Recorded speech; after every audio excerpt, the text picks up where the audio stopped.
بسم اللہ الرحمن الرحیم۔ السلام علیکم ورحمۃ اللہ وبرکاتہ۔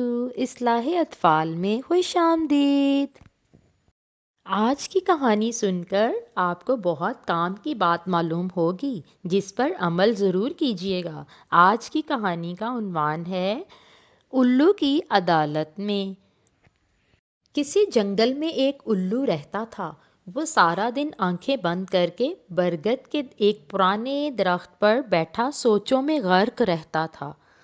اس جنگل کے تمام جانور اور پرندے اسے عقل مند سمجھتے تھے۔ جب کبھی جھگڑا ہو جاتا تو وہ الو کے پاس آتے اور الو دونوں میں صلح و صفائی کرا دیتا۔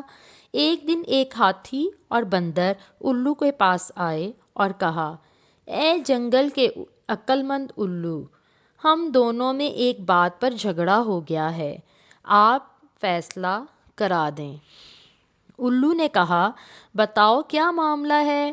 بندر کہنے لگا، میں کہتا ہوں چالاکی اچھی چیز ہے، مگر ہاتھی کہتا ہے طاقت سے اچھی کوئی چیز نہیں۔ الو آنکھیں بند کر کے سوچتا رہا، پھر بولا، تم وہ سیب کا درخت دیکھ رہے ہو؟ دونوں نے کہا، ہاں۔ جاؤ میرے لیے وہاں سے کچھ سیب لاؤ، الو نے حکم دیا۔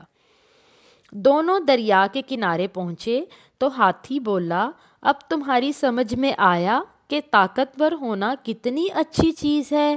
آؤ میری پیٹھ پر بیٹھو، میں تمہیں دریا پار کرا دیتا ہوں۔ جب دونوں سیب کے درخت کے پاس پہنچے تو دیکھا کہ اس درخت پر سیب بہت اونچائی پر لگے ہوئے تھے۔ ہاتھی نے سونڈ سے سیب توڑنے چاہے مگر کامیاب نہ ہو سکا۔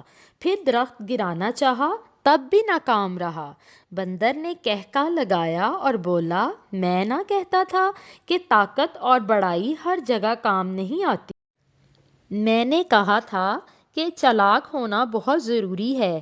یہ کہہ کر بندر نے چھلانگ لگائی، درخت پر چڑھا اور سیب توڑ کر نیچے پھینکنے لگا۔ پھر وہ دونوں سیب لے کر الو کے پاس پہنچے اور بولے کہ ہم نے آپ کی شرط پوری کر دی، اب بتائیے کون سی چیز اچھی ہے؟ الو بولا، طاقت اور چالاکی دونوں بہت ضروری ہیں۔ بندر ہاتھی کی مدد کے بغیر دریا پار نہیں کر سکتا تھا اور بندر کی پھرتی کے بغیر پھل حاصل کرنا ہاتھی کے لیے ناممکن تھا۔ پیارے بچوں، اب آپ نے اس سے کیا سیکھا؟ آپ بھی اگر اپنے ساتھیوں میں چالاک مانے جاتے ہیں تو اترائیں مت، ورنہ ہو سکتا ہے کوئی آپ سے طاقت میں زیادہ ہو، اور اگر آپ طاقتور ہیں تو پھر بھی فخر نہ کریں۔ ہو سکتا ہے جسے آپ کمزور خیال کریں وہ اپنی چالاکی سے کسی میدان میں آپ کو پیچھے چھوڑ جائے۔ اس سے ہمیں ایک یہ بھی سبق حاصل ہوتا ہے کہ ہمیں ایک دوسرے کے کاموں میں ایک دوسرے کی مدد بھی کرنی چاہیے۔